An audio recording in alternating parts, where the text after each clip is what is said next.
Hello and welcome to the Hazza bin Zayed Stadium in Al Ain in the United Arab Emirates for match day 5 of the AFC Champions League. I'm Brian Murgatroyd. It's Al Ain flying high at the top of Group A with 4 wins from 4 matches up against Pakhtakor of Uzbekistan. Al Ain, by virtue of their 100% record, are already guaranteed top spot in the group and so a place in the round of 16. But for Pakhtakor, it's a must-win assignment. They need nothing less than 2 wins from their last 2 group games and hope results in the other groups go their way if they're to finish as runners-up and have a chance to reach that round of 16. There's conditions. Very pleasant conditions indeed. There's a light breeze blowing, although down at pitch level the players won't really feel the benefit of it. The surface has been watered as ever here at the Hazza bin Zayed Stadium. The pitch is really like a carpet. Fantastic conditions, and the fans who've made their way in here this evening are looking forward to an entertaining match. Al Ain, of course, the only side from the UAE ever to have won the AFC Champions League, and there's the man in charge of his first home match, Hernan Crespo, taking over from Alfred Schroeder, who left after steering the club into the round of 16. He really made a statement in his first game in charge, which was just 48 hours ago. It's remarkable, really, Al Ain playing again just 48 hours after winning 3-0 against the league champion Shabab Al Ahly in the UAE Pro League. Can they back up that fantastic result with another victory here?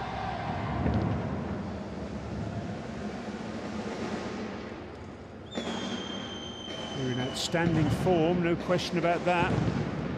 One of 7 unbeaten sides still remaining in the AFC Champions League this season. Sharjah were the 8th, but they lost that record last night, losing 2-0 to Al Sadd. Just 3 sides have 100% records in the Champions League now, and Al Ain are one of them, along with Kawasaki Frontale of Japan and Pohang Steelers of the Korean Republic. All smiles down on the Al Ain bench, and it's as you expect, really, given the way the side have played in this competition this season. They've gone very nicely indeed. They secured a 3-0 win on match day 1 over in Uzbekistan against Pakhtakor. Can they repeat the dose here now? Not a big crowd in this evening, but the fans who've made their way into the Hazza bin Zayed Stadium intent on making plenty of noise. Here's Crespo on the left, just appointed to the role on the 14th of November, so he's only been in situ for 2 weeks. His previous role was at Al Duhail in Qatar. He won the treble there of the Qatar Stars League, Q-Stars Cup and the Qatar Cup 2022 and 2023. Hugely decorated player, of course, a wonderful striker for Argentina and across Europe as well. Played in 3 FIFA World Cups. And now he's looking to make his mark here in Al Ain.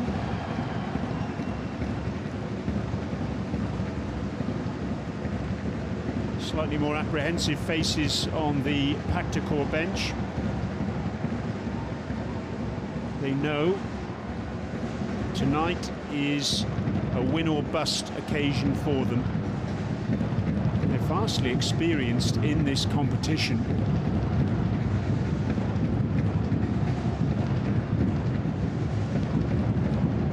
Twice semi-finalists. That was in the first 2 editions of the competition when it became the AFC Champions League in 2002-03 and 2003-04. This is their 18th appearance in the AFC Champions League. They've only missed out 3 times in 2014, 2017 and 2018. It's the joint most appearances actually by any side in the competition.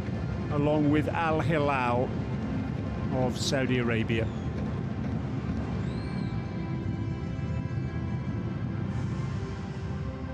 Very shortly, the AFC flag will be on its way out, followed by the match officials and the two teams. There is that AFC flag. Here come the officials and the two teams.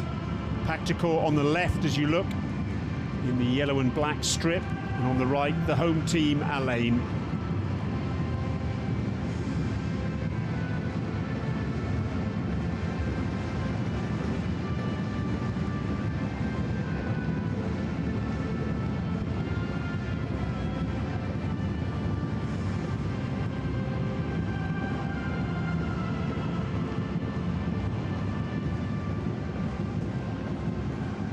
Al Ain winning this competition in 2003 and runners-up in 2005 and 2016. Handshakes all round. Very shortly we'll be underway.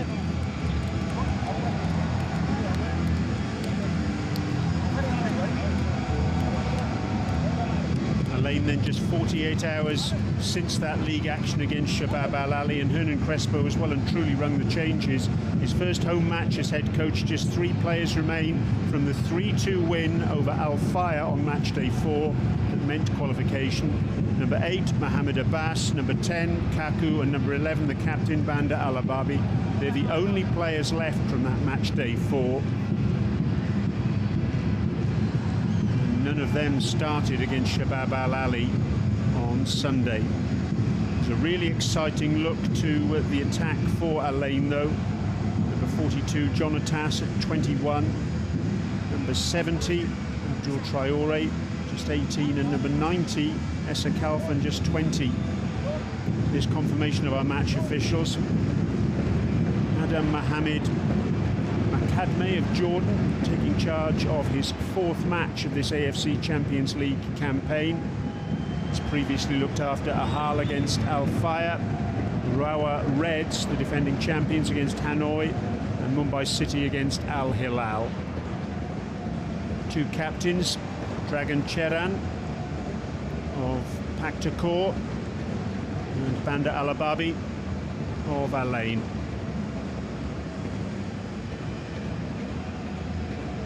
Assistant referees also from Jordan this evening. Maxim Shakska makes 1 change from the side that secured a last gasp draw against Ahal on match day 4. Out goes Odil John Hamrabekov. He's suspended after being sent off against Ahal. Number 2,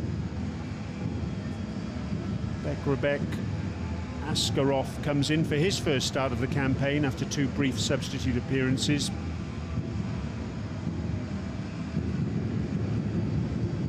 I've mentioned Cheran as the captain of Pakhtakor, Serbian striker's top scorer in the Uzbek Super League for the team, with 12 in a successful campaign. There's just 1 round of matches to go in their league, and Pakhtakor about to secure their 5th consecutive Uzbekistan Super League title. Almost all in readiness then. There's Kojo Laba, striker for Al Ain, but he gets to sit out this evening.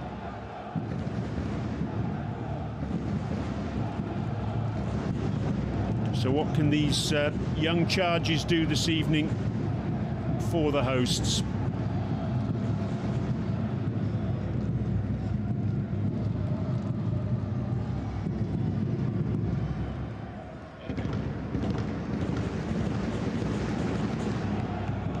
Referee just waiting for the all clear from the sidelines.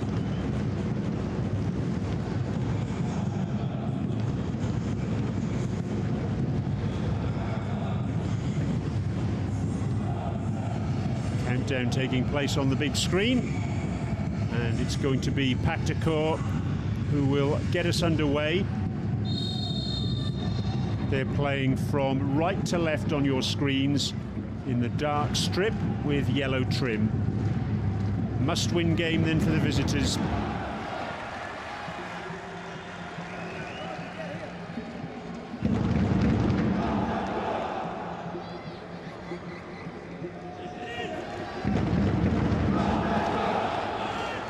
certainly be a test for Alain, no question about that. When you look at their lineup, the defence includes a 21-year-old and a 22-year-old. In midfield, two 21-year-olds. Up front, a 20-year-old and an 18-year-old.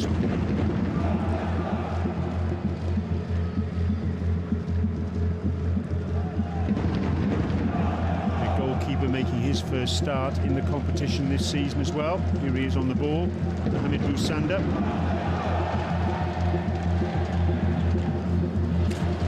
Jonatas on the right-hand side. He really is an exciting young player.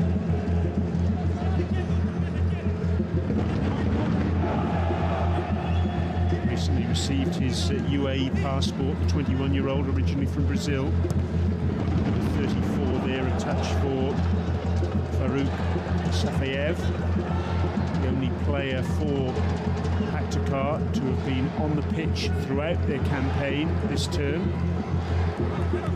Playing at left back. It's Maxim Shatskir, coach for Pakhtakor.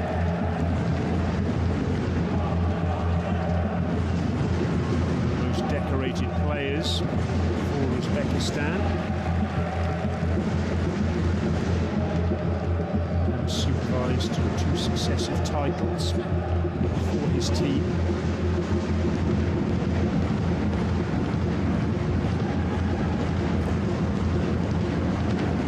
By Pakhtakor, but they can't make the most of it. Released back to his goalkeeper by Amraliev. Goalkeeper Pavlyuchenko, who was in outstanding form against Ahal on match day 4. Put off some brilliant saves.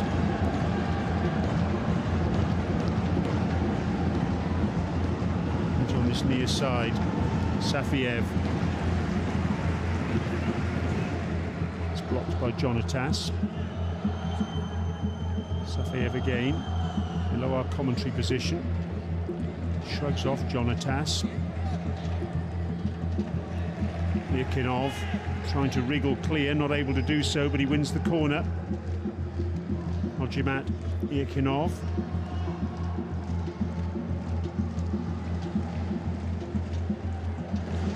Yakinov it was who scored the last gasp equaliser. In fact, it was a goal kick. Must have just come off him last.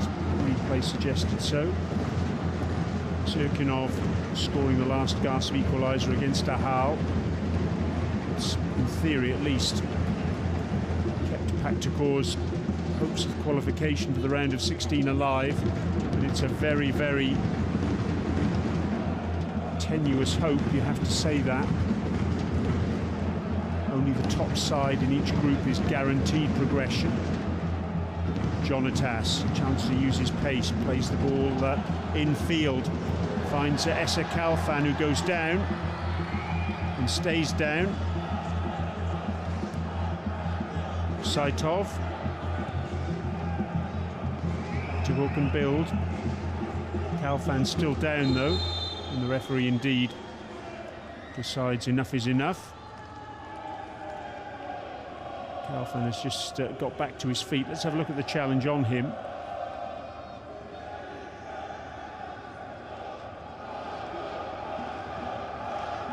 It's caught by Amraliev.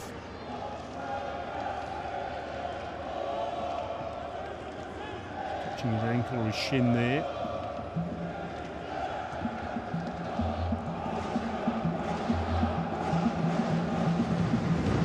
Shatskir on the sidelines there, just making his point. Jonatas. Ander Alababi, the captain. There's a few really experienced players on the pitch this evening for Alain. It'll be a good learning experience for the players out there, and a good learning experience for Crespo as well, to see what he's got behind his front rank of players. We've seen Labber already on the sidelines. Soufiane Rahimi, the Moroccan, absent as well this evening. Eric Jorgens too. players who are absolutely bankers on the team sheet usually. Picked up in midfield by Mohamed Abbas, number 8. It's good skill from him to wriggle clear and find a pass, pick a pass to Khalid Ali. This comes in, it's just beyond Essa Kalfan.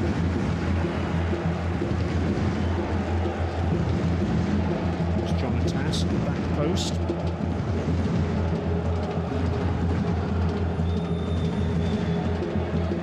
Throwing then to Pakhtakor.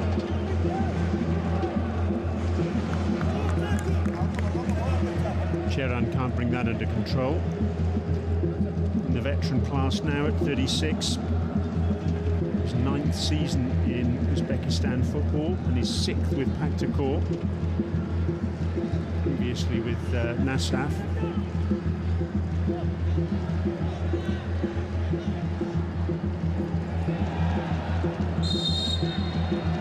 Spectacular fall by Khalid Ali. Gets the free kick.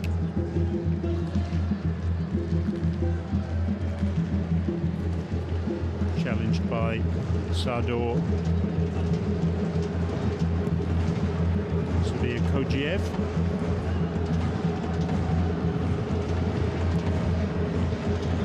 Long ball forward, looking for Jonatas. Good anticipation by Pavlyuchenko. Pavlyuchenko, the Belarus international. During the international break was away with his country. The Euro 2024 qualifier. Belarus beating Kosovo by a 1-0.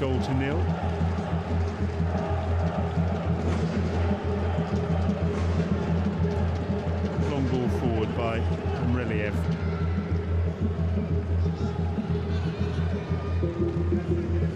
These two sides have met 5 times in the AFC Champions League down the years. I guess you'd almost expect it, really, given the number of times they've played in this competition between them.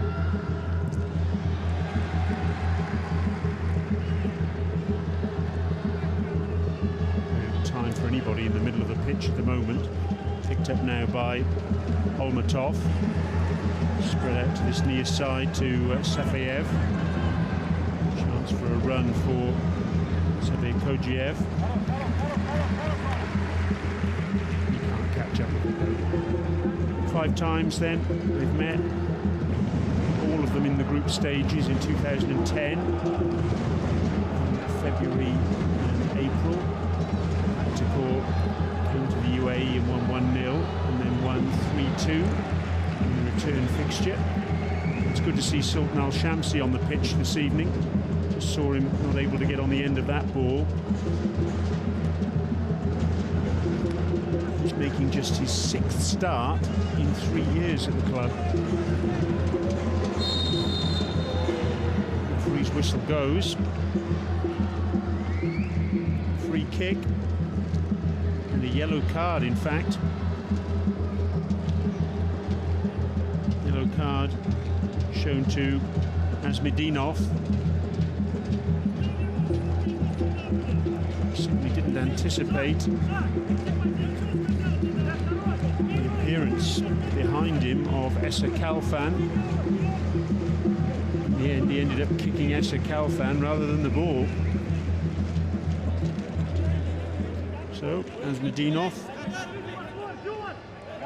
picks up a yellow card. And there's some players. You can see Eric Jorgens at the front there with the glasses, and behind him, that's Sufyan Rahimi he's talking to. So even though those senior players not in action tonight, they're happy to come along and support their teammates.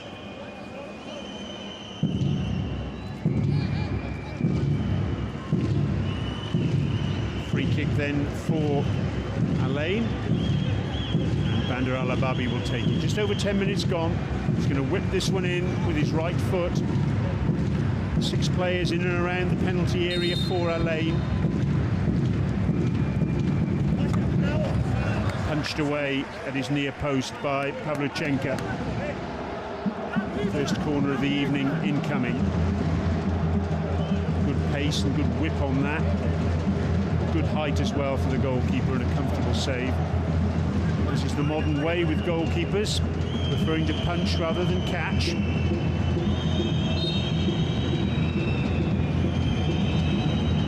Pakhtakor with the corner. Headed harmlessly wide. Incidentally, that booking for Zmedinov means he'll be suspended for the next match. That's his third yellow card of this group stage.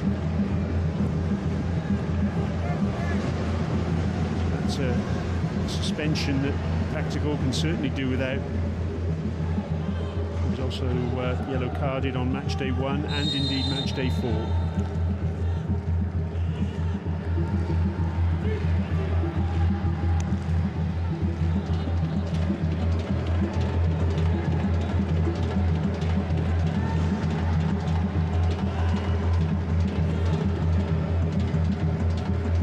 Side, Safiev, who's seen a lot of the ball in the early stages of this encounter. Again, good tracking by Esa Kalfan, good closing down. He's doing a lot of work across that front line.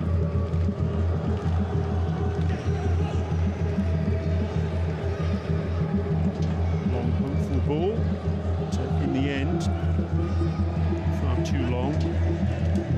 Also not too hopeful. Mansour Saeed policing that out. He's playing at left back tonight.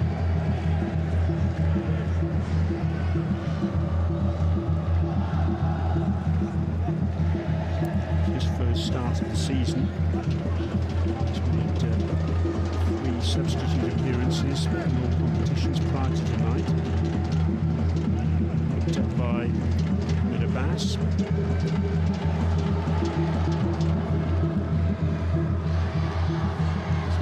Heading forward. Again, the willing runner is Safiev, and a good cross too. Comfortable enough for Busander. Just his third start of the season. His other 2 coming in the UAE League Cup. He's got recent big match experience, or relatively recent anyway. Goal in the President's Cup final. The main knockout competition here in the UAE last season against Sharjah. Lane losing out in a penalty shootout. After that match finished 1-1.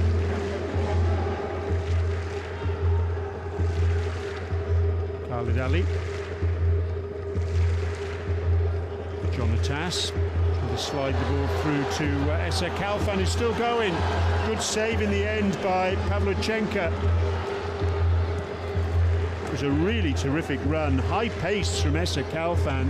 Took him beyond the defender. Couldn't quite bring the ball under control. It got away from him. And gave the opportunity for Pavlyuchenko to make the save. Closest we've come to a goal so far.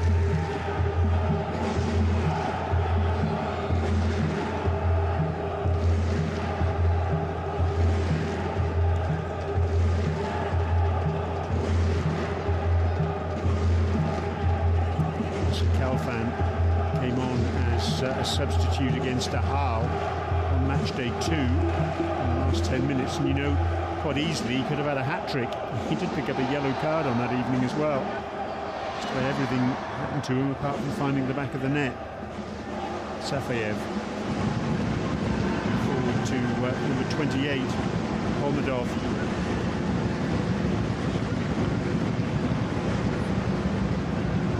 Using all his experience. The best ball though. When your teammate into trouble. Here's Esa Kalfan. Came so close to opening the scoring a short while ago. Safiev with the throw. Well, that was a good opportunity in the end, which Pakhtakor have squandered. Can't be offside from a throw-in, of course, and it was a really good run from Irkinov. But he couldn't find the final ball.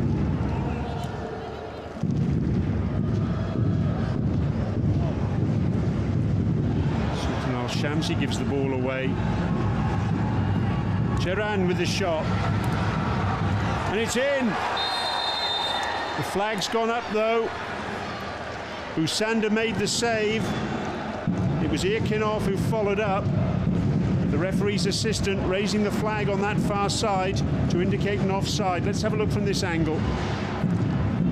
Yes, an absolutely spot-on decision. Of course, it could have gone to VAR, and had it done so, it would have been ruled out, but it was ruled out anyway by the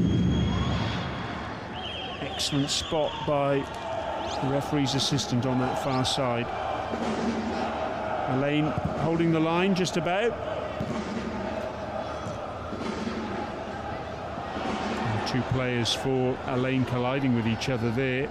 Jonatas's pace though nicks the ball. Essa Kalfan trying to find Kaku. His pass, it's the shins of a defender. Match suddenly being played at a frantic pace. Safayev, Cheran outside him, opted to go inside though to Holmatov. Oh, just wide. Holmatov it was, who made the pass out to that far side and then continued his run. Demanding the ball there, and he struck it so sweetly, didn't he? Traore couldn't quite get in there to make the tackle in time. The ball was bending, but it didn't bend quite enough. Relief for Busander, and now an opportunity. Essa Kalfan, yes! He scored!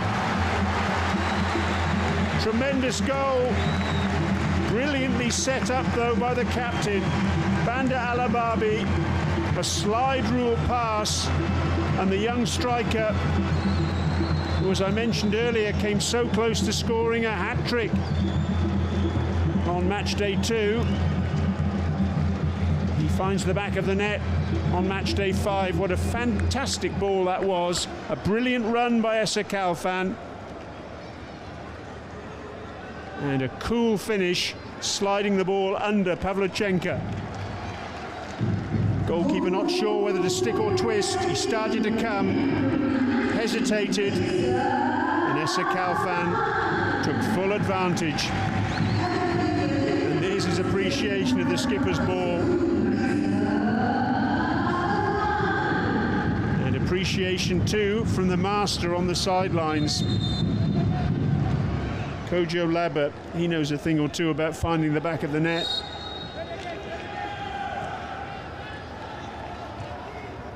Tremendous goal then for Elaine, and they hit the front.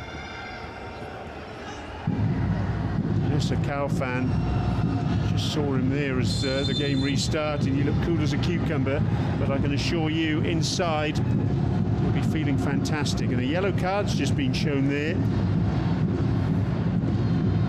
Mansour Saeed was utterly crestfallen with that decision.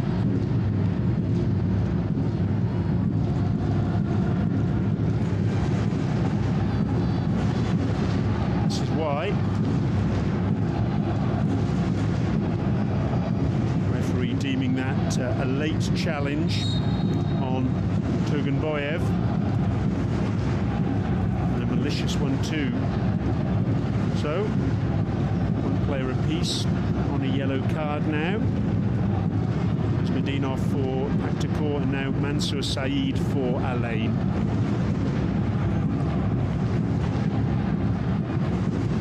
So what have Pakhtakor got as a response? You can hear the Elaine fans, and you can see them there at the top of your screen. They're absolutely delighted with what they've seen. It certainly hasn't been one-way traffic so far though, has it? Pakhtakor, they've had opportunities so far, they haven't taken them. Essa Kalfan, well, he had a chance and he put it away. Here he is again, laying the ball back and thinking about starting off a run. You can see how high the line that Pakhtakor are holding there, their back four.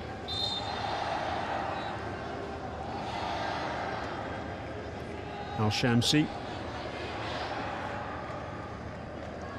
Cheran just clarifying a point with the referee, Adam Mohamed Makadme. Felt he was fouled there. We're just coming back to Sultan Al Shamsi. He was such a success before he came here to the Hazza bin Zayed Stadium. He played for Bani Yas, part of a side that finished as runners-up in the UAE Pro League in 2020-21. It was the season, of course, that was the first one after COVID. But his career here simply hasn't taken off at all. Maybe the arrival of Hernan Crespo is the spark that he needs.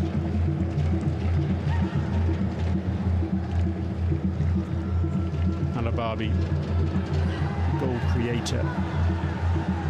Good skill from the veteran.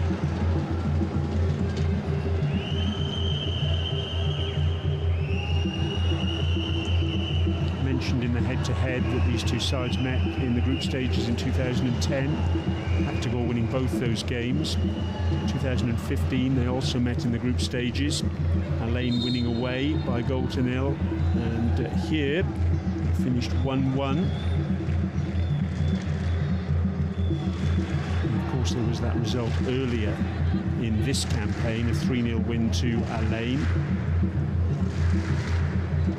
On match day 1, a couple of goals for Kojo Laba. And Khalid Al-Balushi was on the scorecard as well. So 2 wins apiece over the years between these two sides, and a draw.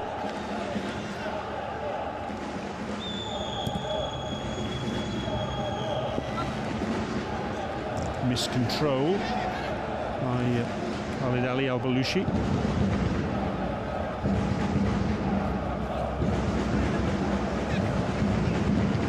Throwing then to Pakhtakor on that far side.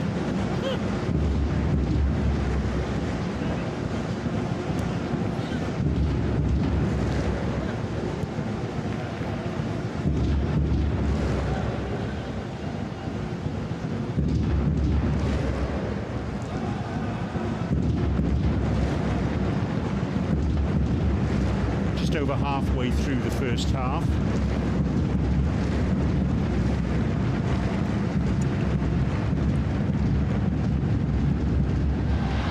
One more match day to come after this encounter. Alain's final match of the group will be against Ahal. Pakhtakor, they'll face Al Faya. It's on the 5th of December. A little over 3 weeks after that point. There'll be the draw for the round of 16.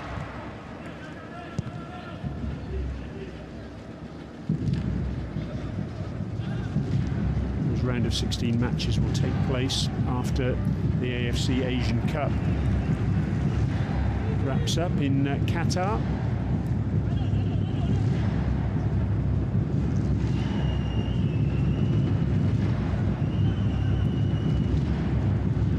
Forward by Khalid Ali Al-Balushi. Back to his goalkeeper by Amraliev. Gets the ball back in return.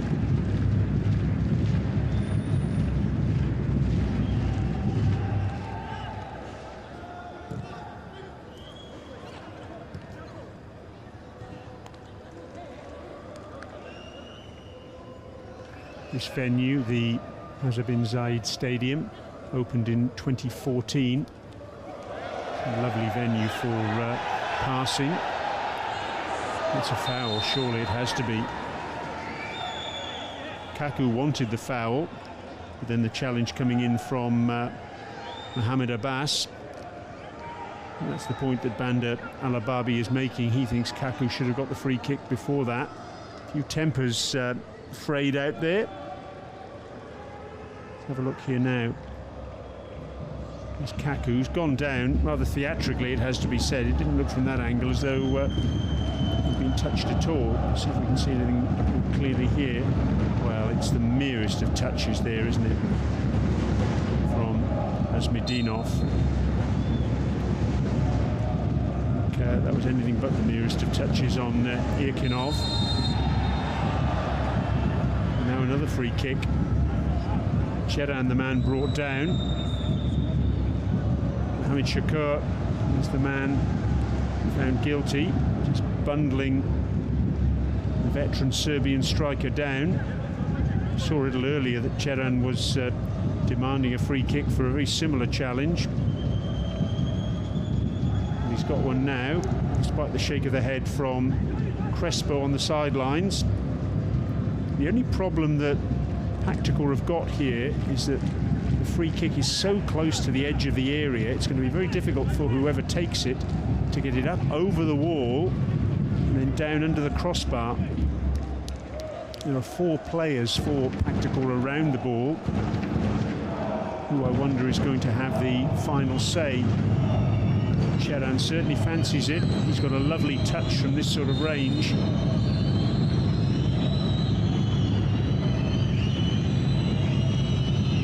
Safayev it was with the free kick in the end. The wall does its job.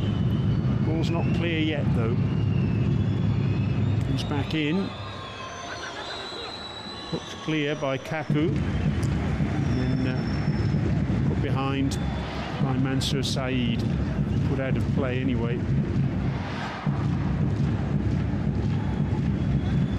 bit of a period of pressure this for Pakhtakor, but it all comes to nothing. Sabir Kojiev can't bring that under control.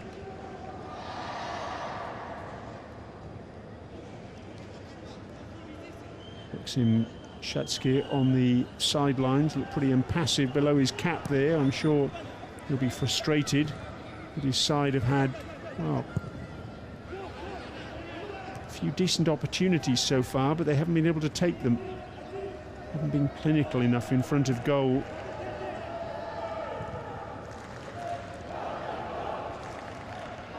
It's been the story of their campaign actually in the AFC Champions League this season.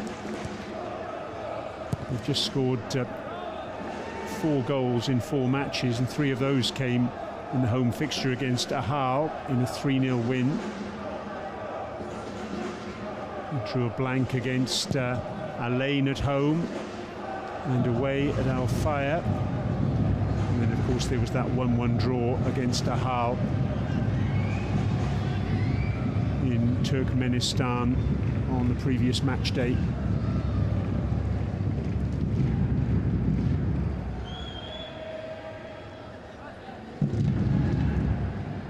Of those 4 goals that they've scored in this campaign, Burkinov has got 2 of them. Turgenbayev has got the other 2.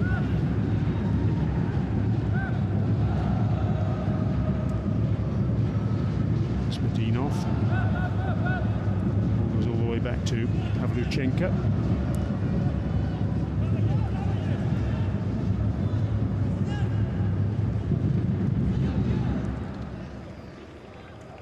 Up in the middle of the pitch by Holmatov.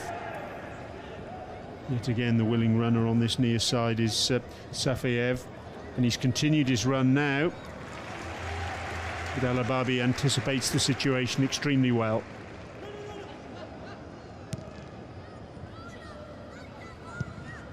Safayev with the cross with his right foot.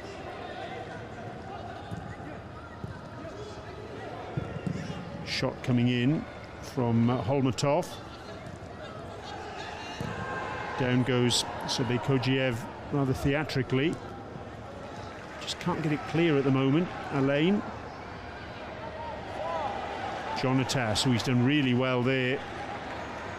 Mohamed Abbas. All of a sudden, there's an opportunity for a break, and it's squandered. Kaku just looked to set the ball forward and miskicked. And then he gets a free kick.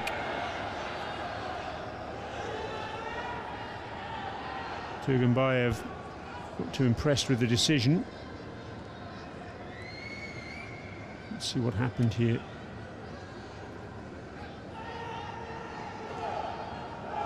Again, Kako going down quite theatrically. Referee not seeing anything that merited a yellow card for Turgenbayev.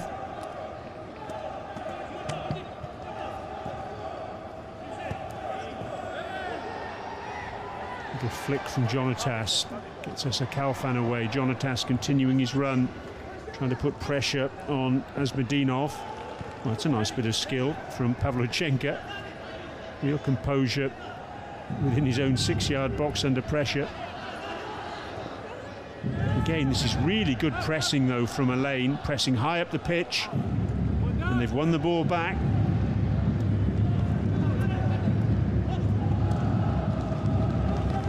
In the end, frantic clearance. This is that skill. How about that?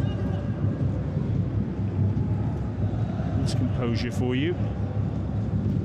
Crespo happy with the pressing though.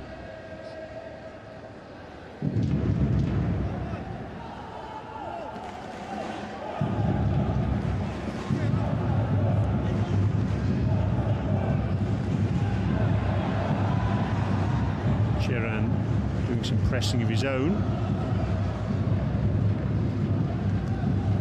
Clearance from Busanda goes all the way out of play. He's frustrated.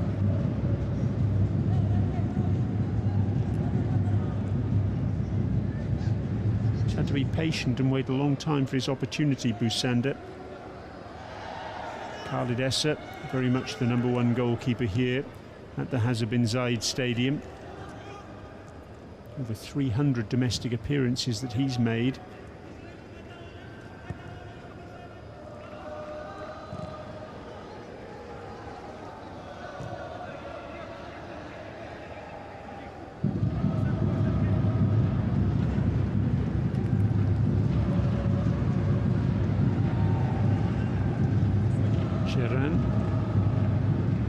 Play switched almost inevitably to this left-hand side to Safayev. It's a good ball in as well. It was a really good piece of defensive play. It was Traore who was back there defending. And all of a sudden, Alain can break quickly. Al-Shamsi.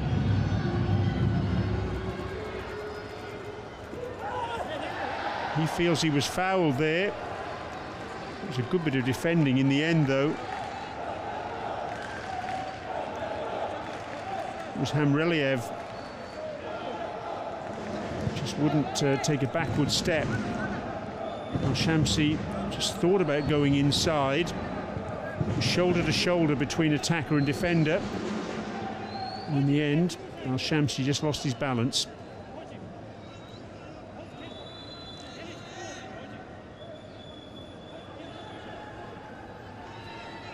Crespo hasn't sat down during the entire first half so far, I think. He's just been prowling the edge of his technical area.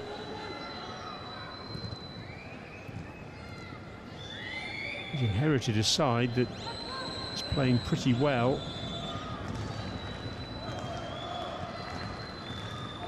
Previous 2 seasons under Sergei Rebrov, they were renowned for their chasing, their fitness,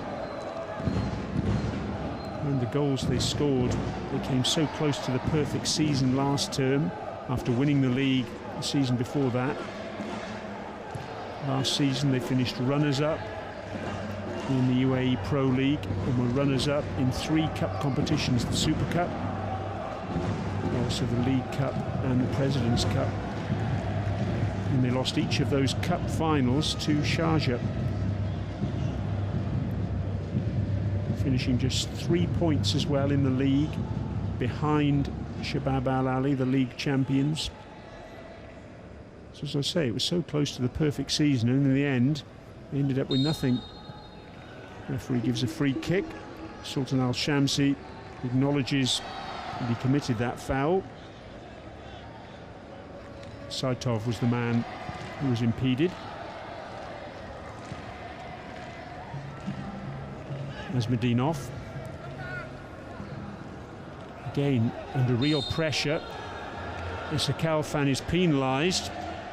It's unlucky though, because he really pressed the centre-back. good play though, as you can see from Azmadinov, just getting between the ball and the opponent and drawing the foul as a result.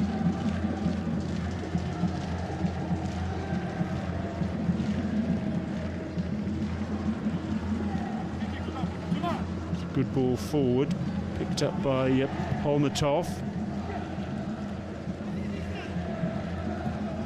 Headed half away by Mansour Saeed. It's gone all the way to the back post. Bandar Alababi is there. He's not the tallest man in this team. Just 1.69 m, but he leapt like a salmon there to ensure the danger, at least in the short term, was alleviated. First corner for Pakhtakor, punched away by Busanda. Safayev up to the near side, Holmatov. Picked up by Sabir Kojiev. Play switch to the right hand side. Good overlapping run by Saitov. Cheran thinks about a shot. Blocked by Traore.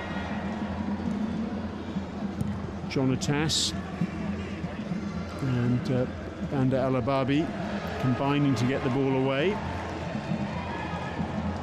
Well, Al-Ain certainly haven't had things all their own way in this first half.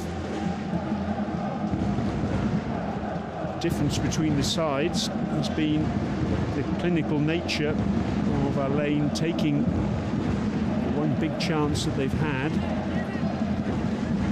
And Pakhtakor have had several promising opportunities that they haven't been able to make the most of.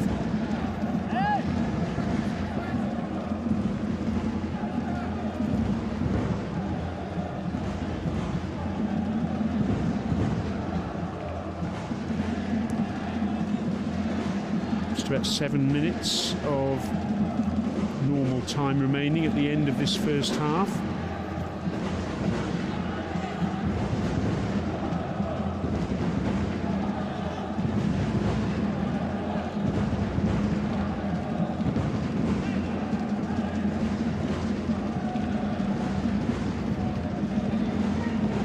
Through ball looking for Holmatov, doesn't find him.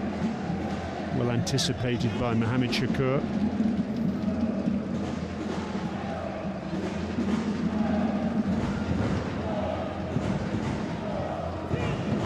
Ball in towards Cheran, doesn't find him. Throw in below our commentary position. Irkinov will have it. He decides to leave it for Safiev. It's a good throw from him as well, but it can't quite be brought under control by Holmatov.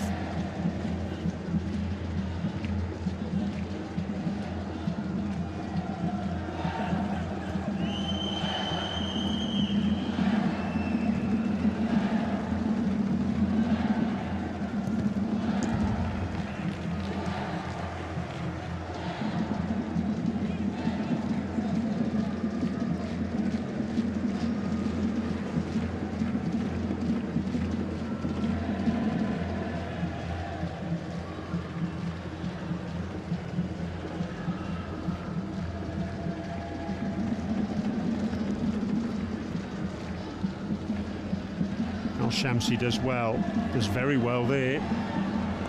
Just for a minute it looked like Mohamed Abbas could thread the ball through, or pinballing around, and Cheran picks it up. Safayev, who's covered an awful lot of ground on this left-hand side in the first half, dispossessed by Jonatas, and the referee says play on. Jonatas scampering forward. Kaku has the ball, finds the young Brazilian-born player. In the end, he's dispossessed. Cheran.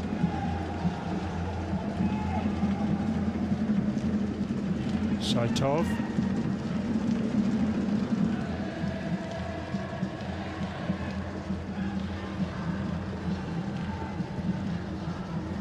Almost inevitably, play spread over onto the left-hand side. It's been Pakhtakor's favoured approach in this first half. The ball threaded through to Irkinov. Danger snuffed out. Everything's just a little bit too frantic at the moment from both sides, isn't it? No one seems to have that little bit of composure needed. That extra split second to pick a pass.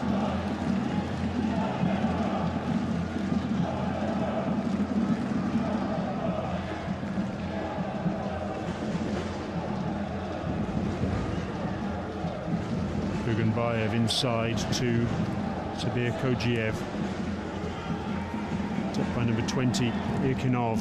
That's a shot. Ricochets off Khalid Ali. Still Pakhtakor have possession though. Askarov, number 2, 20-year-old. One change in this side this evening from the team that did duty on match day 4. Amrabekov not available because he was sent off in that match. You just saw the possession statistics there in the top left-hand corner of your screen. 63% possession for the visitors. Here's the frustration for Shadske, the Pakhtakor coach, because even though his side have seen an awful lot of the ball, they haven't really done an awful lot with it. Can't really think of a save that Sanders had to make. And a few shots that have whizzed past his posts. And of course there was a ball that was put in the back of the net from an offside position.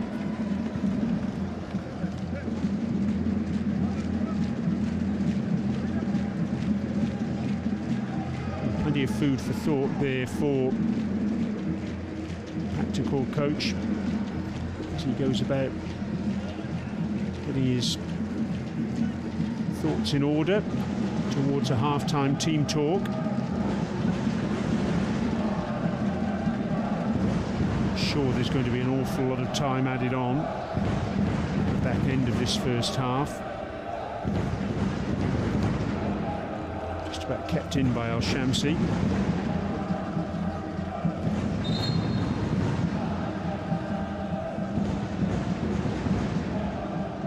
Frustration for Kuganbayev.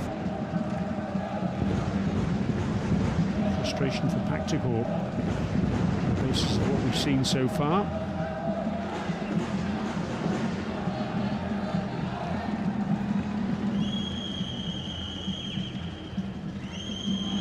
That's good skill from Mohamed Abbas. He's done really well there. In the end, it took 2 defenders to stop him. Askarov, 20-year-old, making his first start in this campaign, was the man who effected the challenge in the end. Those Pakhtakor supporters behind Pavlyuchenko's goal, doing their best to get infused, but they haven't had an awful lot to get excited about so far. Perhaps that will change now. On this near side, Safiev, good cross.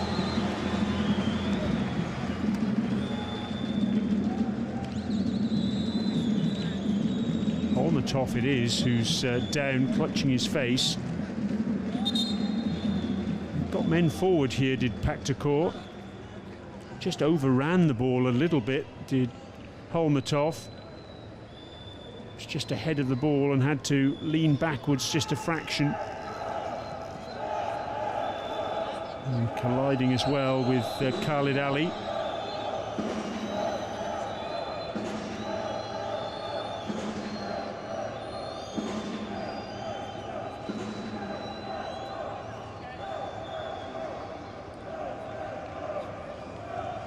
Let's have another look at the goal then. What a wonderful pass that was by Banda Alababi, and a terrific finish from Essa Kalfan. He scored 5 goals for the under-21s this season. That's his first at senior level. And doesn't he love that? Broad smile. watching that replay. Our fourth official, Ryo Tanimoto from Japan, has confirmed that we'll have a minimum of 2 minutes to be played at the end of the regulation 45, at the end of this first half.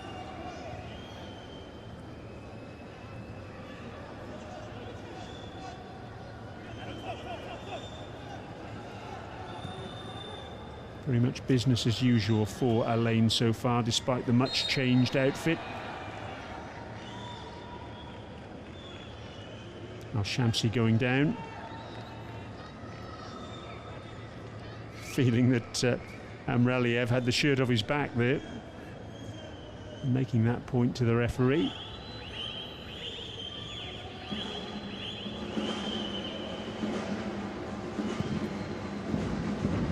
Long raking ball looking for Jonatas, but he'll need a step ladder if he's going to latch onto that sort of delivery from Kaku.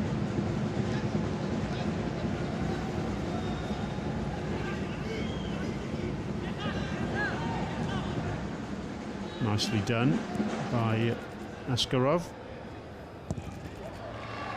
And again, really good pressing at the top of the pitch from Esa Kalfan, as well as the goal that he scored. It's been a feature of his play in the first half. He's given no respite at all to the Pakhtakor defence. Jonatas, oh, he's still going. Great skill from him. And the referee's blown his whistle there. He waited to see whether there was any advantage. There wasn't. And Askarov gets a yellow card. Second player to go into the referee's notebook for Pakhtakor in this first half. Adam Mohamed Makadme deeming that worthy of a card, that late challenge. So a first start in this campaign for Askarov and a first yellow card. And that's the last action of this first half. The first half that has seen Esa Kalfan score his first goal in the AFC Champions League. And that's the goal that separates these two teams. Kojo Laba on the sidelines today. Esa Kalfan stepping in up front and doing a fine job. Really nice finish from him after a terrific through ball from his captain, Banda Alababi. Pakhtakor will reflect on the fact that they've had plenty of the ball.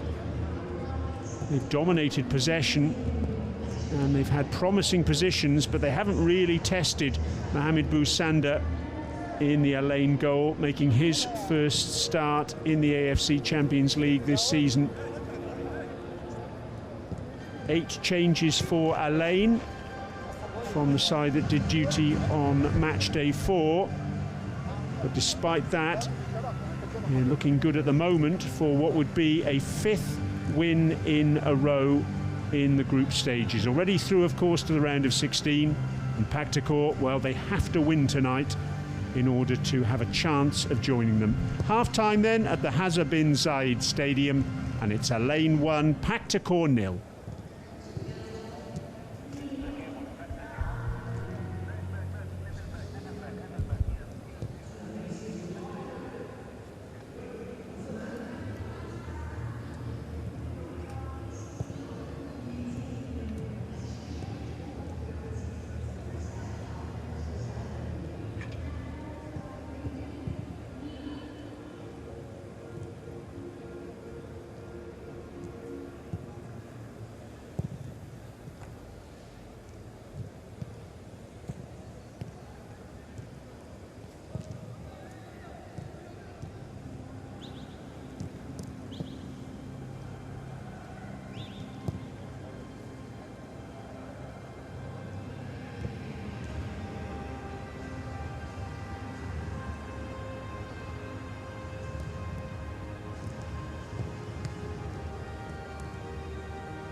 Hello and welcome back to the Hazza bin Zayed Stadium, where we're getting ready for the second half of this match day 5 encounter between Al Ain and Pakhtakor.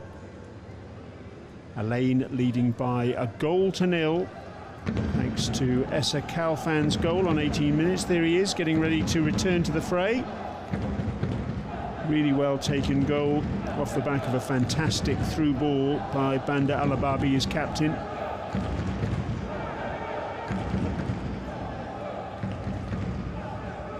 The Pakhtakor players are out on the pitch already.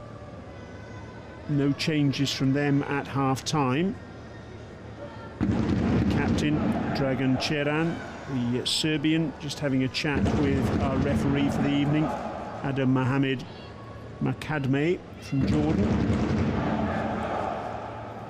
To an extent, it's no surprise there's been no change for Pakhtakor in that half-time interval, purely and simply because there were large parts of their play that were very impressive.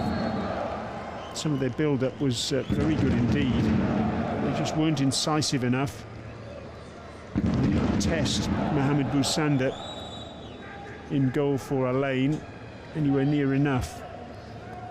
Hernan Crespo, though, he must be a pleased man, as he's made a whole host of changes after his side's most recent encounter. And those changes have come to fruition. Essa Kalfan, normally you get the ball if you score a hat-trick. I'm sure that's on the cards as far as he's concerned this evening. In the short term, though, he's going to be the one who's going to get us underway at the start of this second half, and that's why he's got the ball in his hands at the moment. A few nervy moments for Al Ain defensively in that first period. Boussanda didn't have a save worthy of the name to make.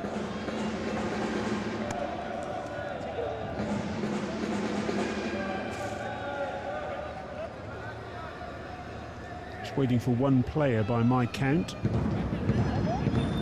for Al Ain. We've got 10 on the pitch at the moment as far as I can see. And here comes number 11, the skipper, Banda Alababi.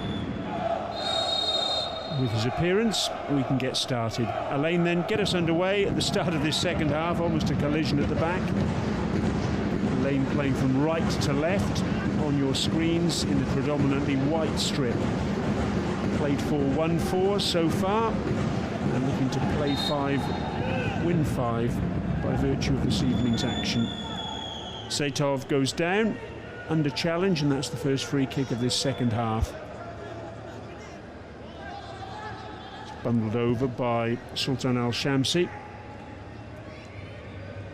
Shamsi in the first half was complaining that his shirt was pulled. Well, he was the one doing the pulling on that occasion.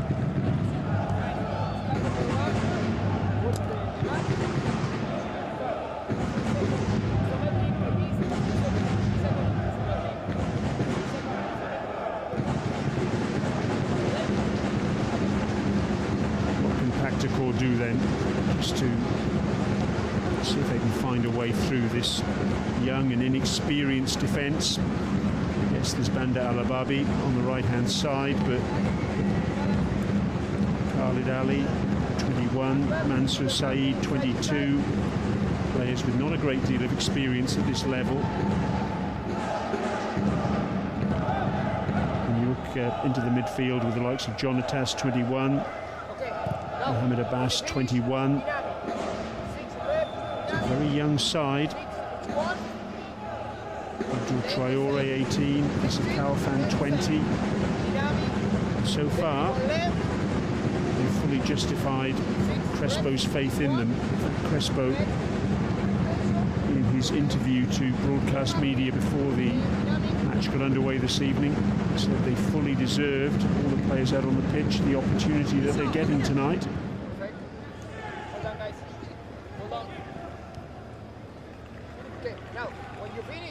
Good turn from Al-Shamsi.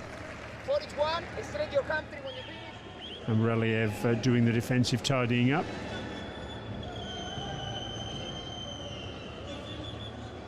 Just in case, by the way, you're hearing some shouting and instructions, it's basically because the lane players are warming up right next to one of our microphones. The fitness coach is barking out those instructions. You can see it there in the bottom left-hand corner of your screen.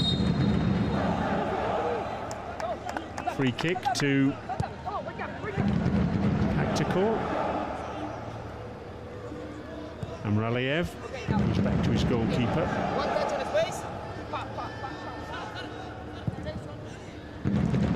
Casual ball forward by Amraliev. He gets away with it.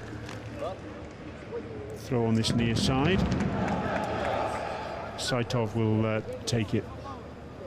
Goes into space looking for Chiran. Can't find him. Saitov again coming inside, gives the ball away. Mohamed Abbas. Was he fouled? No, according to the referee. He was right on the spot. Bandit Alababi looking for a through ball again. This time for Kaku. Can't get on the end of it. Jonatas. He's such a skillful player. Lots of pace as well. Kaku takes a shot.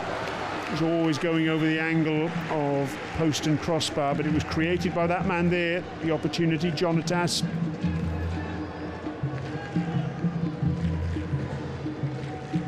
Lovely skill to turn away from the defender. Just off balance when he hit that, Kaku. Which explains why the ball ended up off target. 3 goals for him this season. 2 of them in the AFC Champions League against Al Fayed, and the other one on his debut against Banias in the UAE Pro League.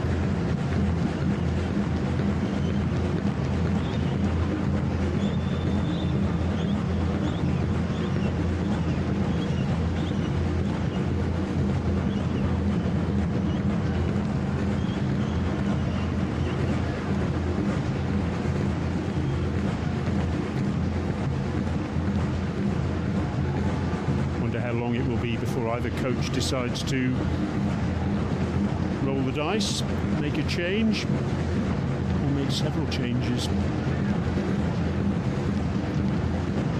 I mentioned that a win for Pakhtakor is an absolute essential. I also mentioned that only the sides topping the groups are automatically through to the round of 16. And 5 groups here in the Western region. Only 3 teams can therefore go through out of the 5 runners-up.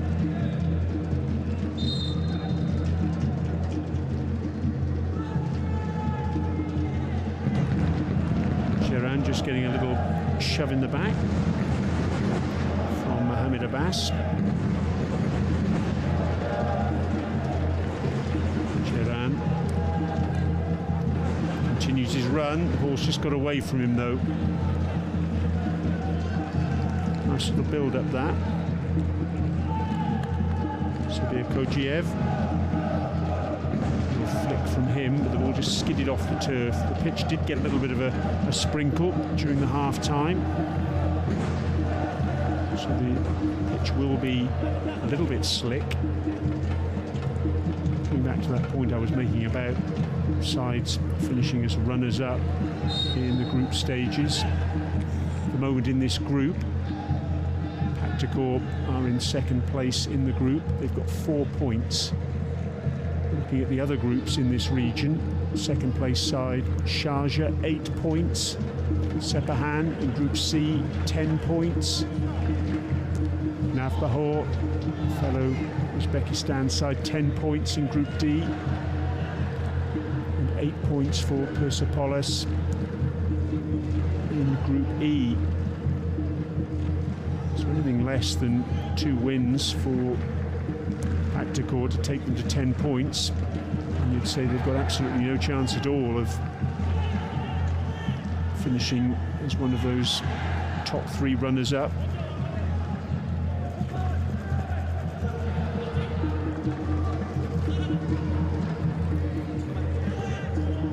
Near side. Linking off with the throw in. Cross comes in from Sabir Kojiev.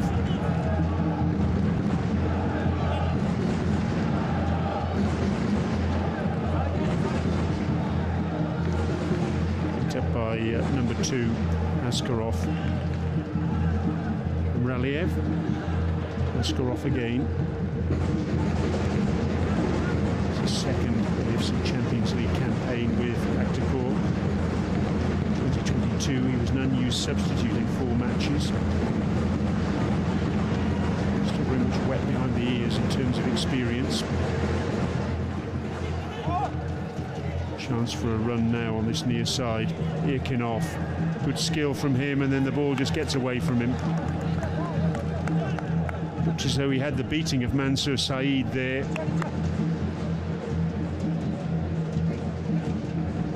And just tried to overplay it, and he knows it. Tried to cut inside again when there was no real need to do so. He'd beaten his man.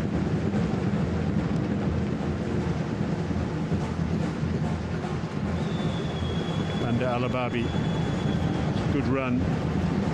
It's a little bit fortunate there, but earns his fortune really.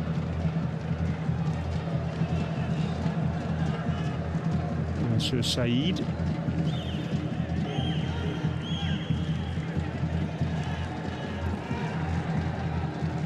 Cheran spreads the play out to the far side, looking for Safiev.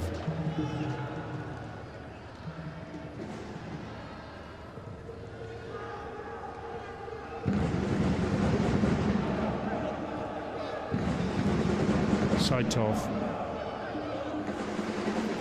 Irkinov, Saitov again. Here's an opportunity and here's a goal. Nicely worked. Saitov it was who played the ball into Cheran. And a cool as you like finish from Irkinov. And that's what the Pakhtakor fans think of it. They're back at the races now. Really good finish from Irkinov.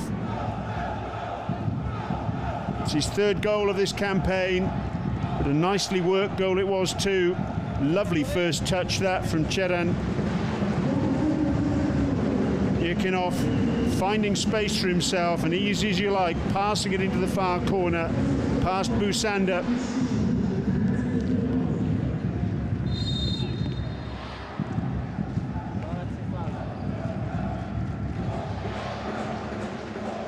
The issue there, I think, really was that Khalid Ali Al-Balushi was drawn to the ball. It meant that he left Irkinov all alone. And Hojimat Irkinov needs no second invitation when that sort of opportunity presents itself.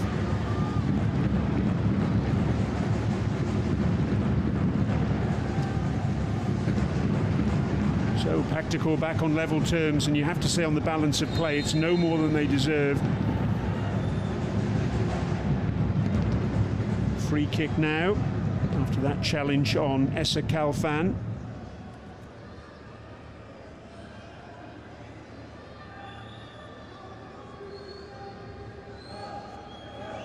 Askarov just leading a little bit with his boot.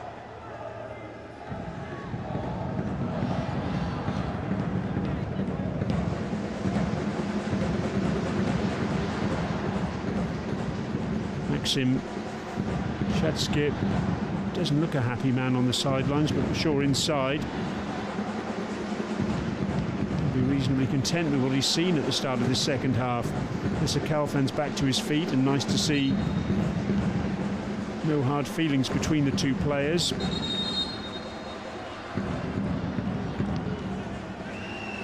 Free kick then to Alain. Well, good ball in, just beyond the run of Mohamed Shakur.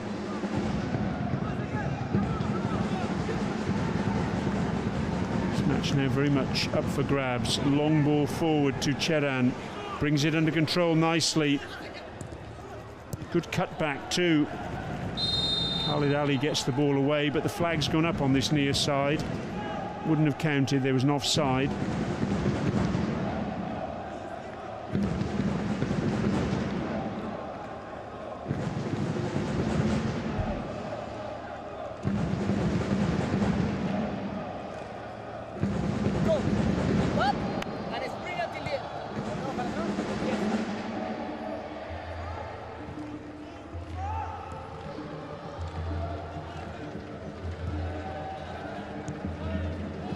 Mansour Saeed.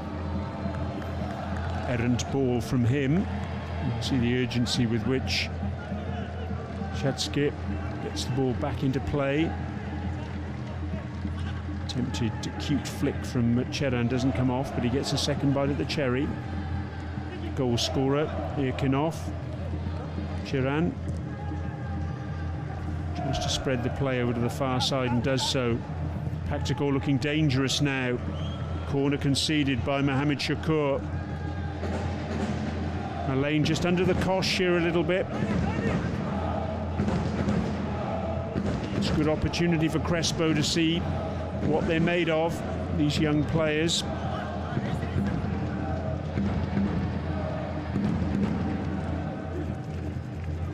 Oh, it's gone all the way through there to Cheran. He wasn't expecting it and it hit him on the boot. Luckily for Alain, it went into space and Mohamed Abbas can race forward. Really good tackle though by Safayev.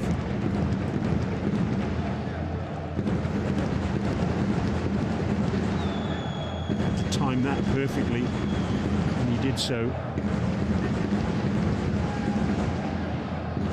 It's his 10th AFC Champions League campaign, Farouk Safayev. 6th with Pakhtakor. 4 campaigns with Nasaf before that. Veteran Uzbek international.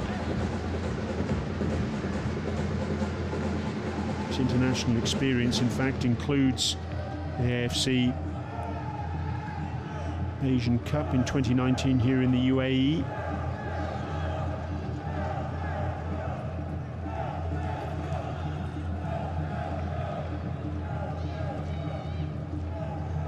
Plays the ball forward now. Overcooks that pass though. There was no way that Tuganbayev was going to catch that.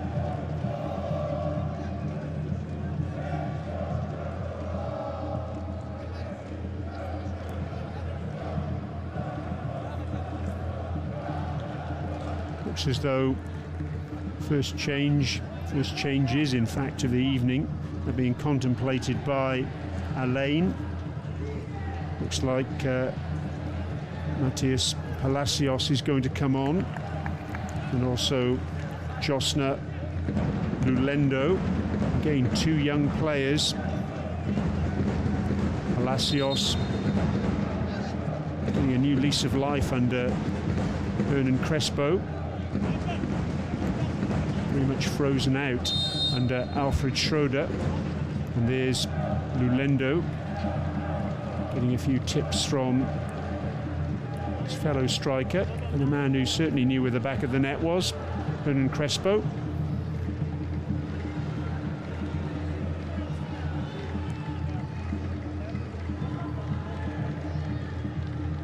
Saitov, little flick from Cheran, and a good flick too, sending Irkinov away.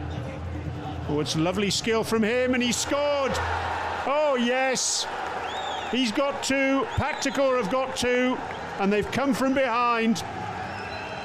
Beautifully worked goal again, and once again, Cheran was the provider with that little flick.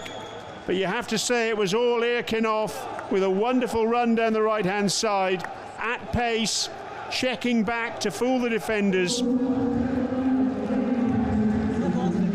Turned defence into attack very quickly. What a good flick that was by Cheran. And have a look at this now. He's away, cuts back beautifully. Irkinov scored his first goal with his right foot. He scores his second with his left. And Pakhtakor have turned this around, and they've turned it around really well.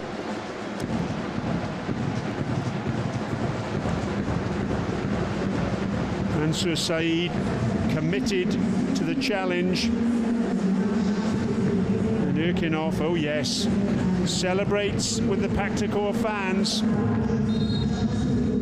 and they celebrate right back. 2-1 then to the visitors. They're still alive and kicking in this AFC Champions League for 2023-24. 2 substitutions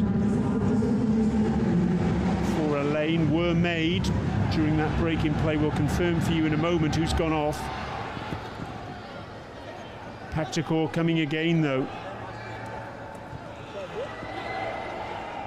Playing with a bit of a swagger at the moment. So Palacios and Lulendu are on the pitch now for Alain. Palacios number 20, Lulendu number 99.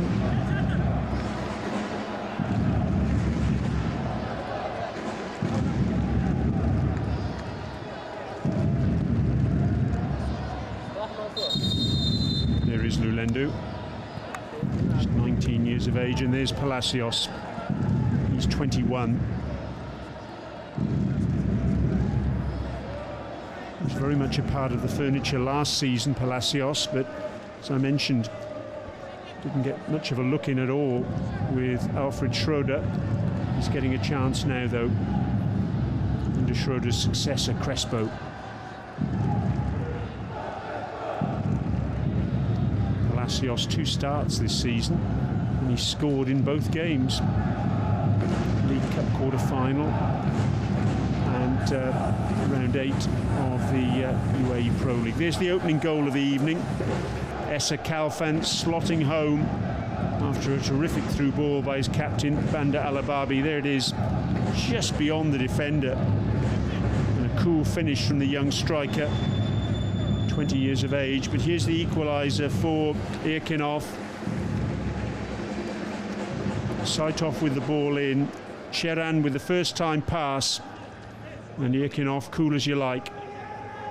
5 minutes later he added a second thanks to a Sheran flick which set him away. He's got pace to burn as the 22-year-old, cutting back inside Mansour Saeed, and Kojo Laba on the sidelines, the lane striker, cutting a frustrated figure. So Sultan Al Shamsi has gone off.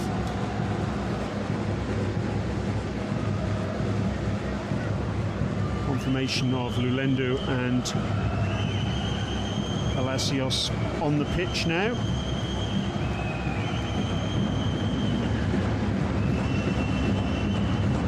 Kaku, Bandar Alababi, hacked away by Saitov.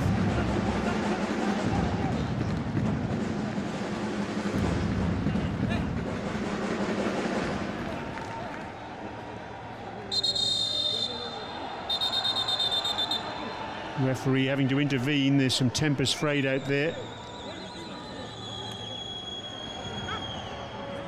Mohamed Abbas getting a shove from Turganbayev, and then Kaku getting in the mix.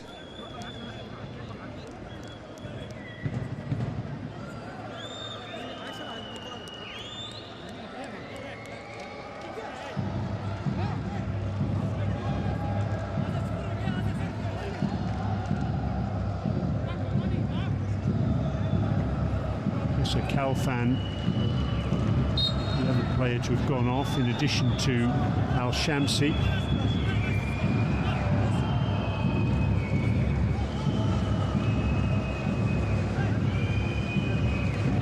Lulendu not able to keep that in play.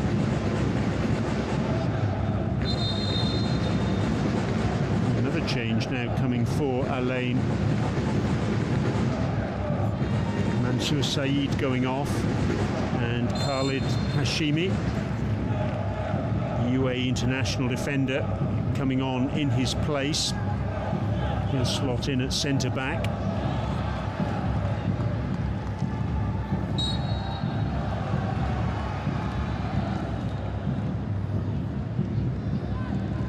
Al Hashimi, one of 5 players for Alain to have gone away on international duty earlier this month. UAE in action in World Cup qualifiers against Nepal and Bahrain. 2 wins for them there. Khalid Essa, the goalkeeper. Al Hashimi, Yahya Nada, who's on the bench tonight. Mohamed Abbas and Essa Kalfan going away with the senior side.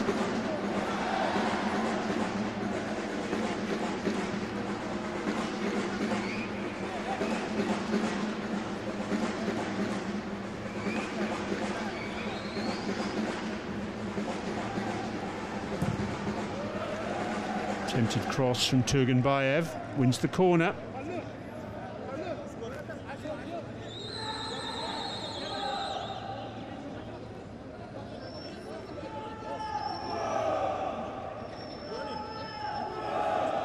Corner on that far side then. Holmatov will take it, goes short, gets the return ball, crosses towards the back post, and Hamreliev was there, and Hamreliev headed wide. I'm not sure, you know, he was expecting that ball to come all the way through. He should have done. He's just a little bit nonplussed by seeing Cheran starting to jump. He expected his striker to play the ball, he didn't. And so when the ball came to him, he was a little bit taken by surprise, and that's a booking. Booking for Lulenda. He's only just been on the pitch a couple of minutes, and straight away into the referee's notebook, and this is why.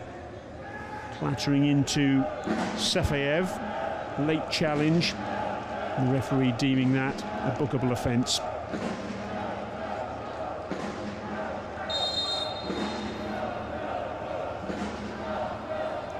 Lulenda, just 19 years of age, played 5 matches for the under-21s this season with 3 goals.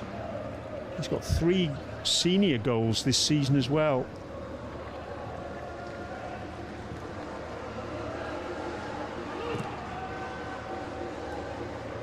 He's played for Congo under-20s, the Africa Under-20 Cup of Nations in Egypt this year, got a goal.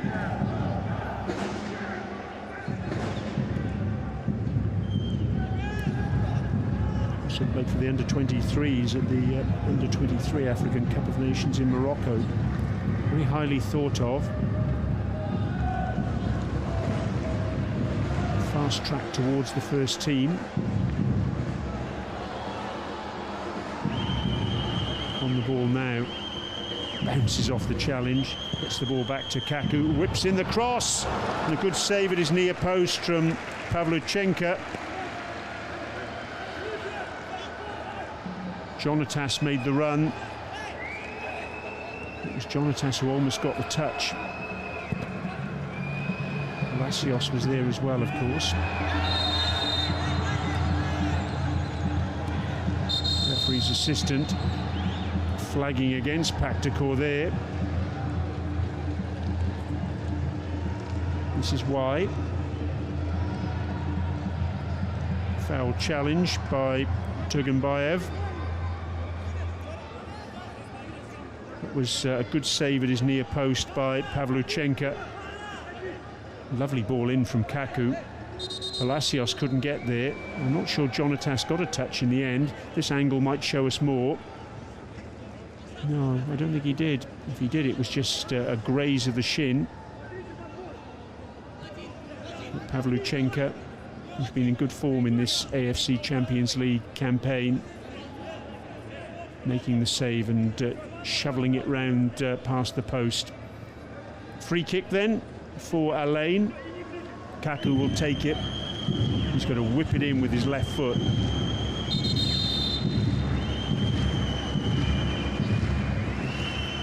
Referee seeing a bit of pushing and shoving around the penalty spot, not happy with that.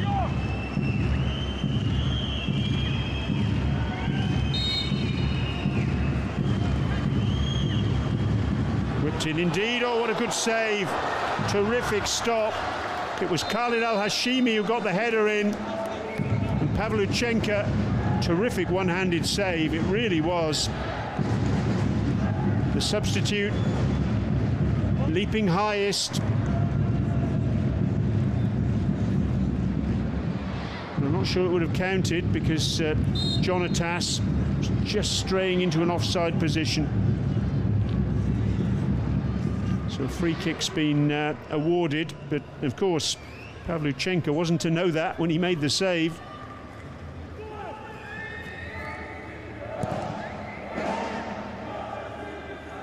Quality delivery that from Kaku, wasn't it?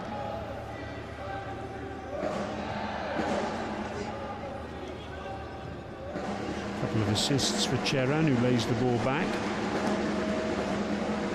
Doesn't get the return pass though. As Alababi's racing forward now, looking to use his pace. Just knocked the ball too far though.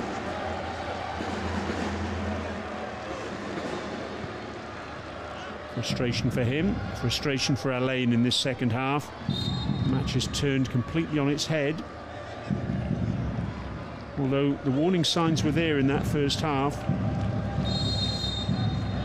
Pakhtakor was certainly creating promising positions, not able to take advantage, but they have done so in this second period.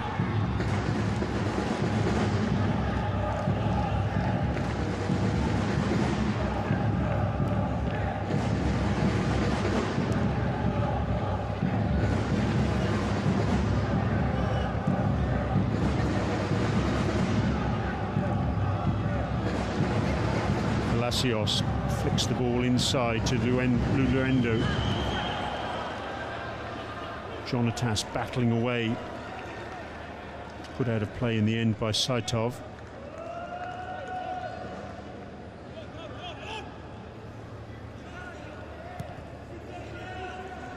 Traore goes back.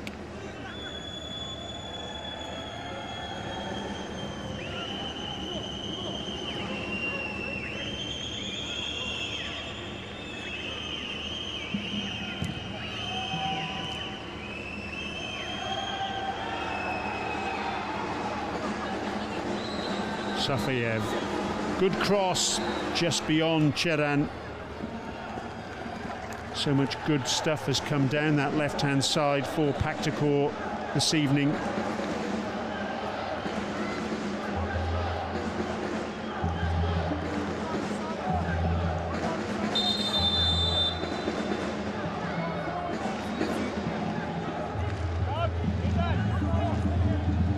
Sander is down.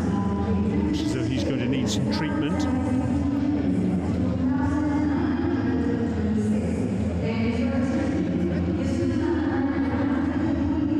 Looks like it could be cramp for him.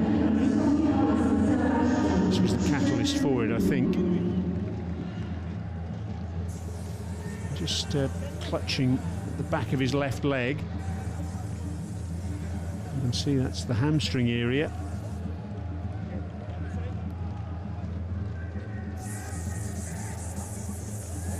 A little bit of magic spray and hopefully he'll be okay.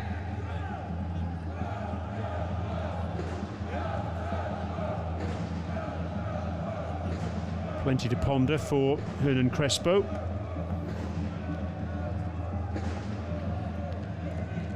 Whole host of players sitting out today will make this side much stronger.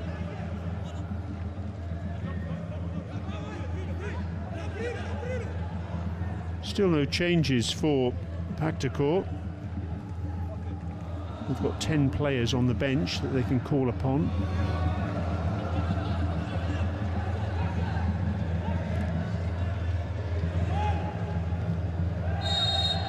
That's a free kick.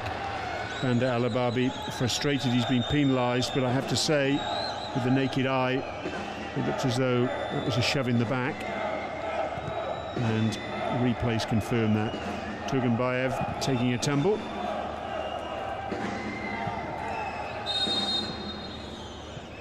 Free kick goes the other way now. Irkinov just rolling off the defender illegally, according to the referee.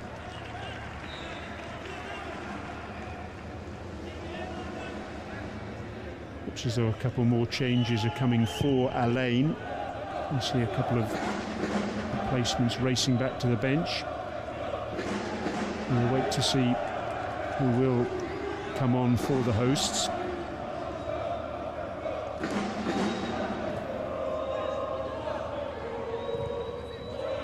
On this near side, Saitov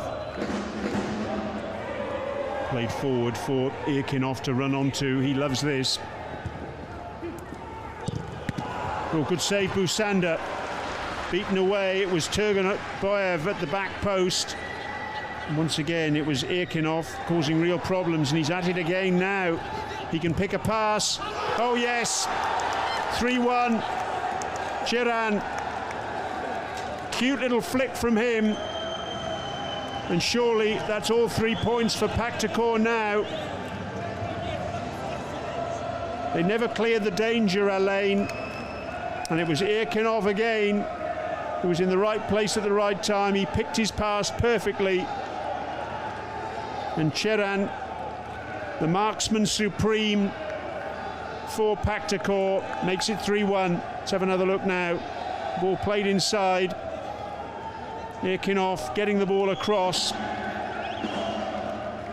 Finding Holmatov, in fact. And then what a lovely finish that was from Cheran. The no-look.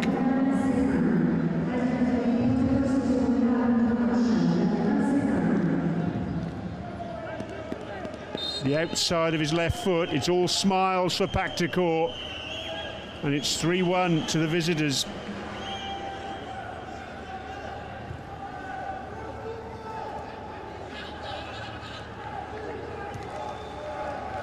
Well, Cheran, top scorer for Pakhtakor in the Uzbekistan Super League this season.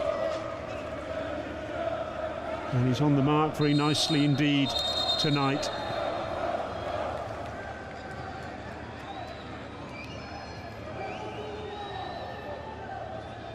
Those last two changes about to be effected.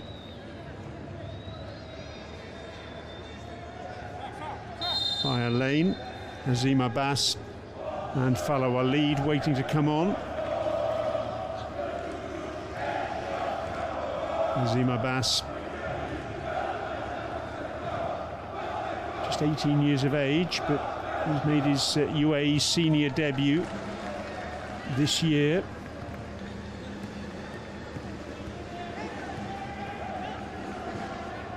Yet to start for the first team this season. This will be his 8th substitute appearance. He's played 6 matches for the under-21s and with a couple of goals. Follow a lead.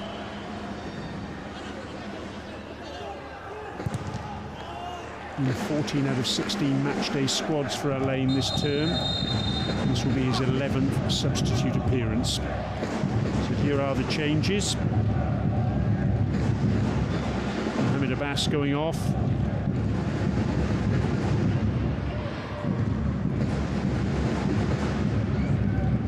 Also making way is Jonatas. Azim Abbas there. In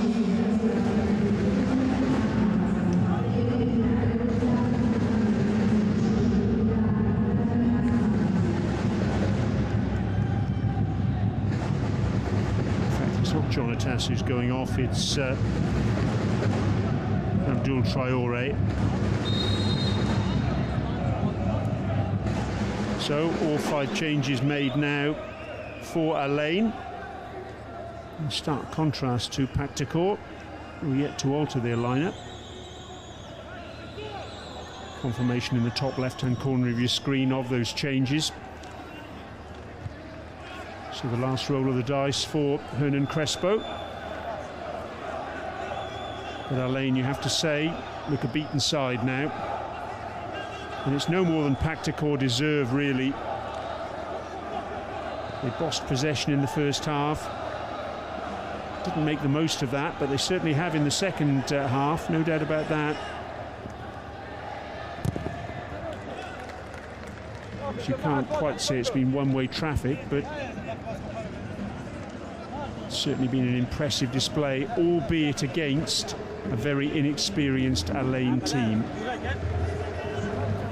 Crespo, I'm sure, will say that he's learnt a lot from watching these inexperienced players through their paces at this level. It's all smiles on the sidelines, certainly from those players not in action this evening in the first half when Alain were ahead. Not so much now, though. Palacios swaps the play over to the far side. Alababi, Azim Abbas. Alababi had continued his run, but he wasn't found by Kaku. Alashimi has to to go all the way back to his goalkeeper. Just about 7 minutes of normal time remaining then.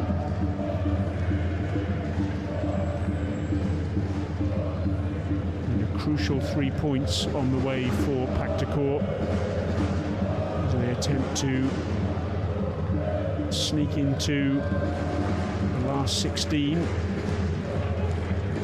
reminder, their last match is against Al Fayha, who are bottom of this group heading into match day 5. Saudi Arabian team playing in their first AFC Champions League campaign. Bandar Al-Ababi with the cross, headed away by Asmedinov. Player down in the penalty area for Pakhtakor. It's Saitov.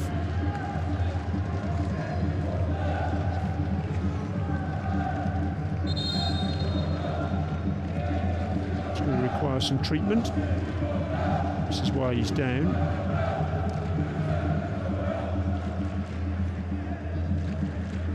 Bit of cramp maybe.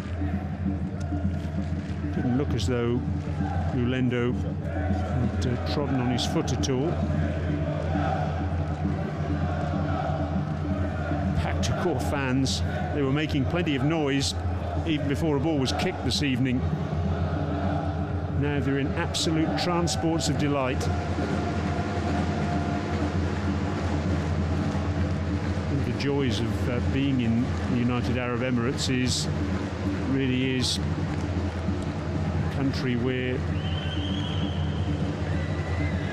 huge number of nationalities are present. And the Uzbekistan brigade have made their way over here this evening to the Hazza bin Zayed Stadium to watch Pakhtakor in action, and well, they've not been disappointed, have they?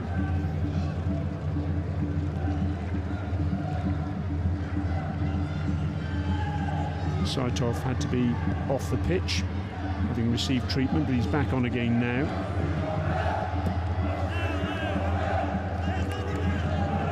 Azim Abbas dispossessed by Askarov. Looks like the first change is about to happen for Pakhtakor. Just looking down from our commentary position, I can't quite see who it is who's going to come on at the moment. That change will happen at the next break in play.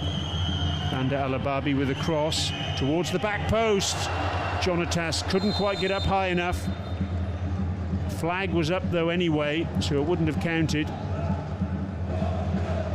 And the change is now being made. And it's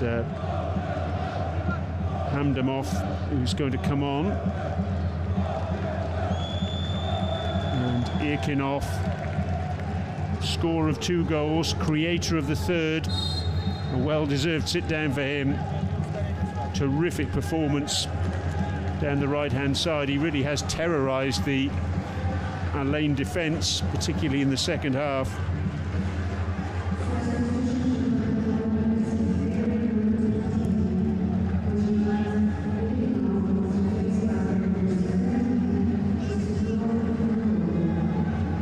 Hamdamov on, the 27-year-old, number 17. So he'll get 5 minutes or so to show his ability. He actually played in the UAE for Al Nassr and Hatta in the season after COVID struck.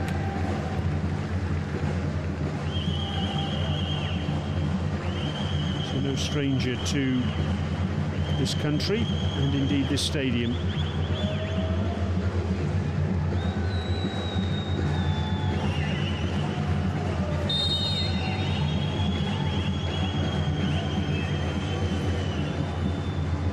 One change has been made already, and it looks as though a second change is being contemplated now by the visitors.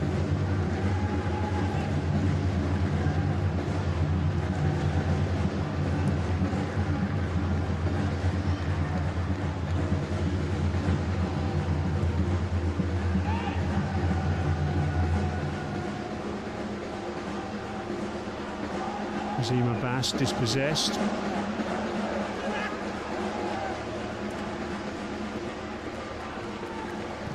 Chance for Holmatov to spread the play out to the far side. Safeyev, he can try and pick a pass. Gets a second bite at the cherry. The ricochet coming back to him. It's a good turn away from Bandar Alababi. Attempted hooked clearance by Mohamed Shakur. Double change, in fact, looks as though it's going to take place for Pakhtakor.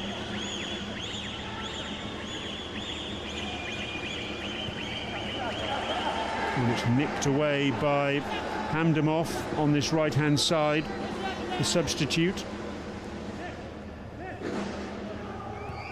Checks back, finds Sabekojiev. It's a poor ball from him, easily cut out by Khalid Ali Al-Balushi.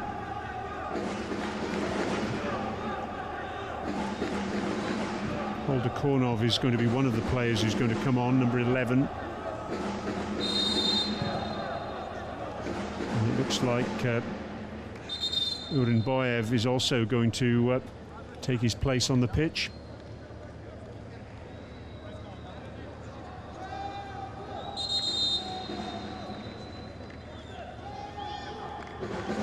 As Medinov is going off. It's been replaced by Pakhtakor. And the other change sees Turganboyev coming off, with Urinboyev replacing him.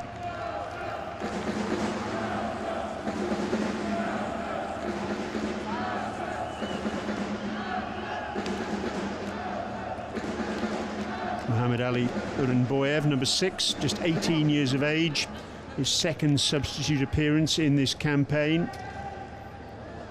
He played for 10 minutes against Ahal in the 3-0 win. The other player coming on, Bulat Koja Pakhtakor, 20 years of age, number 11. It's his 4th substitute appearance. There's Kojo Labra again, an interested onlooker.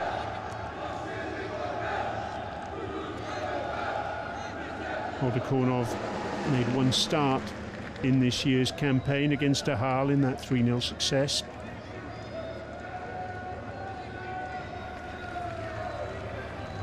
Actually scored a goal in the AFC Champions League as far back as 2021 as a substitute against Air Force, the Iraq side.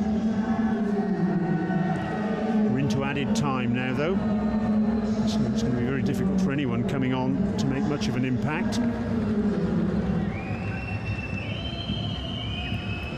Nice mazy run by Azim Abbas. He's dispossessed in the end, though. Minimum of 7 minutes to be played, according to our 4th official, Ryo Tanimoto from Japan. Confirmation in the top left-hand corner of those substitutions.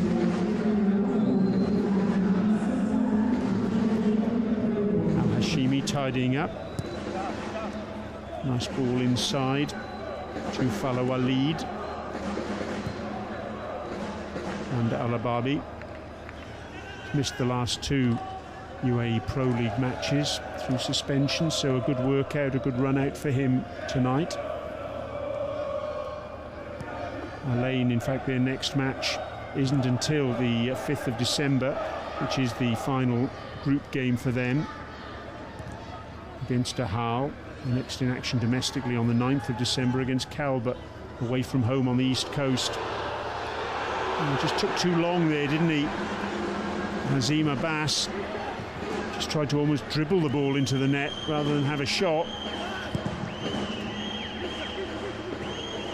Danger hasn't gone yet, and the shot in the end is over the top from Fala Walid. Lovely run from Hazim Abbas, but just overplayed it, over-elaborated, and gave the opportunity for the mass defence in front of him to do their job.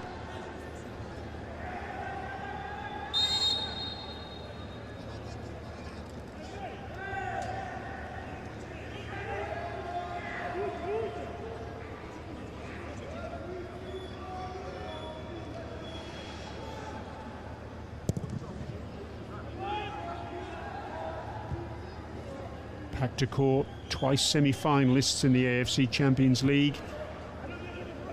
In the first two editions of the revamped competition just over 20 years ago, in 2002-03 and again in 2004.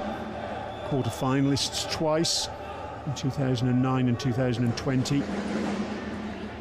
And they've also reached the round of 16 at knockout stage on one other occasion in 2010. Can they reach the round of 16 again, coming from behind?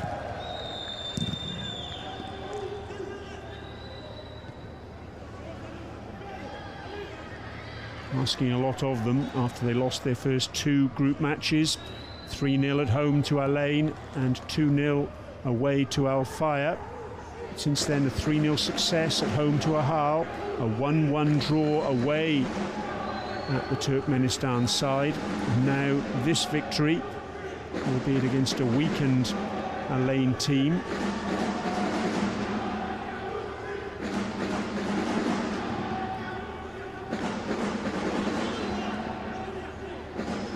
So 3 games on the trot unbeaten now for Pakhtakor.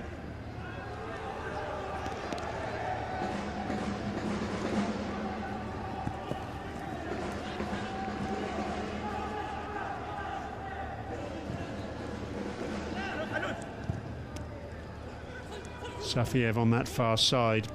He's had a terrific game on the left as wing back. Tangling with Jonatas.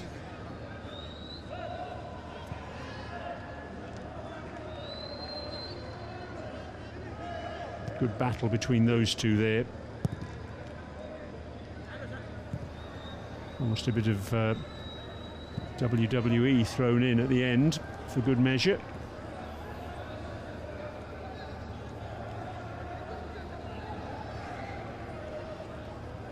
Already we're into the 6th minute of added time. Is there perhaps an opportunity for a consolation for Al Ain? Their unbeaten run in this competition this season coming to an end.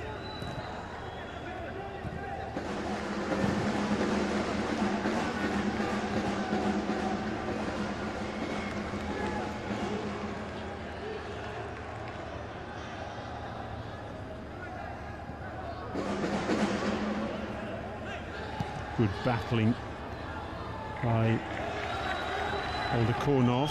But Al Ain still come away with the ball. Jonatas, he switched wings over to this left-hand side, but he can't thread a pass through.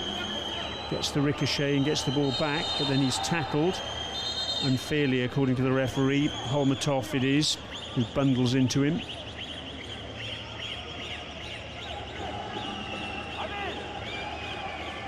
A little terrier there, Holmatov, wasn't he? Snapping at Jonatas's heels.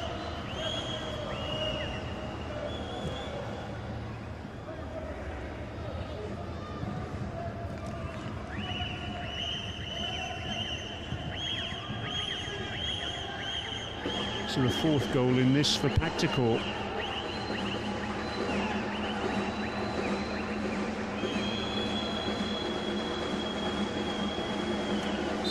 It'll be a free kick to the visitors.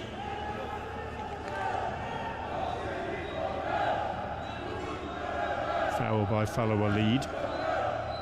Looks as though Pakhtakor, though, are content to see out the match, secure the victory without any elaboration. Perhaps there is a chance for a goal now, though.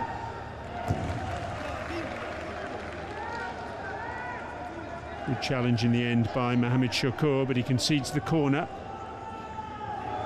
In fact, it looks as though it could be a throw-in. No, it has gone out for a corner. So this could well be the last action of this match. Corner on the near side, then our commentary position side of this Hazza bin Zayed Stadium.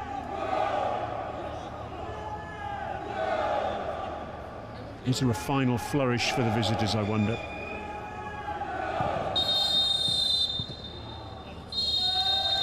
There isn't. The referee's whistle goes.